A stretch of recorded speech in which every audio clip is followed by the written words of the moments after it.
It does. Old farmhouse, right? We live in a very old farmhouse out in the middle of nowhere, which I love. And the farmhouse was, it was built back in, the early to mid 1900s by the John Henry family. And of course, the family, that was kind of their summer home. So they would go down to Arkansas then when it got cold out. So they take the family down there. And interestingly enough, the family, pretty wealthy in this area. They have a summer home. At the summer home back in the day. And evidently, the owner now, actually my parents bought it from John Henry, who now owns the Boston Red Sox. Your house is interesting. That's just all there is to it. Very interesting. John Henry also part of the Roush Fenway NASCAR team. So very interesting. So you found out some information here a couple weeks ago? My husband did, yeah. Okay. He's outside, I think, raking leaves or doing something outside. And out of nowhere, this guy drives by and goes, "Oh, I see someone's outside." Stops, says hello, introduces himself. Ryan couldn't remember his name. And he goes, "Did you know a guy hung himself in your basement?" And Ryan goes, "What?" He goes, "Yeah, the farmhand that used to work here years and years ago for the John Henry family hung himself in the basement down by the water heater." Wow, and you grew up at this house? I grew up at this house. And you live there now? Idea. Yes, I do live there now. Of course, I'm trying to research this. Nothing I can find anywhere recently has seen it. I called my parents. I said, "Dad, do you know anything about this?" He goes, "Oh, yeah, I do. I just never wanted to tell you girls." I'm like, "Thanks." Which was a good idea. It was a good idea, but yeah, he knew about it. All right. Well, we asked paranormal investigator Larry Wilson to come investigate Tegan's house to see if he could find anything. And we're going to find out what he found a little later in the show. Your house haunted? Could be. I don't know. We'll see. Let's see. We told you earlier in the show that we took a paranormal investigator back there. We did. We also told you that this is your childhood home.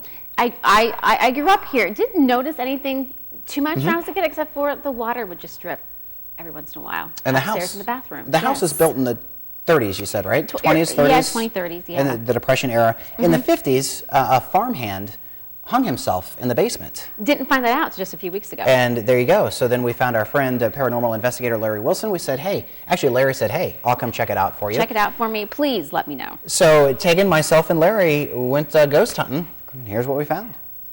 It seems like there's usually a heavier feeling to a house when something negative happened, like a sudden death or a suicide. And Larry Wilson has seen that at a house he investigated in Iowa where several people were murdered. He says he was followed home by something that haunted him for months.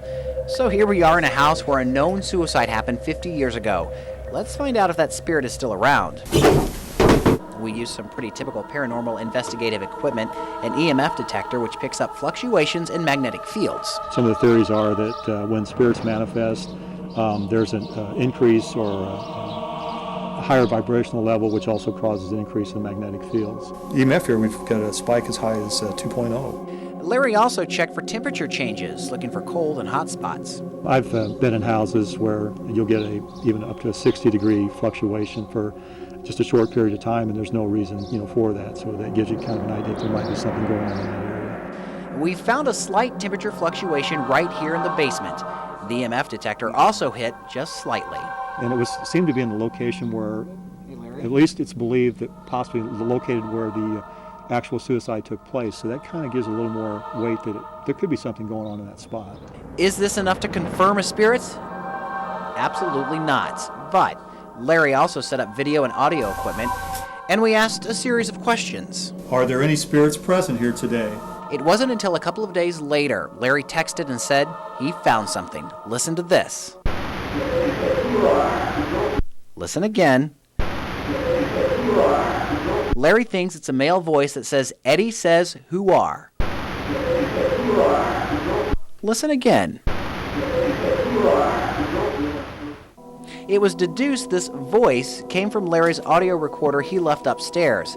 He says it happened while the three of us were downstairs. In fact, you can hear us faintly talking in that recording. How likely is there a spirit in this house? Actually, there's spirits everywhere. It's just when they want to show themselves.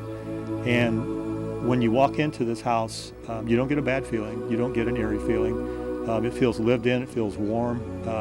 And I think if there's things that happen in the house, it's just saying, "Hey, I'm here. Go on about your life. I'm going on about mine. I'm still here, but I'm willing to share it with you."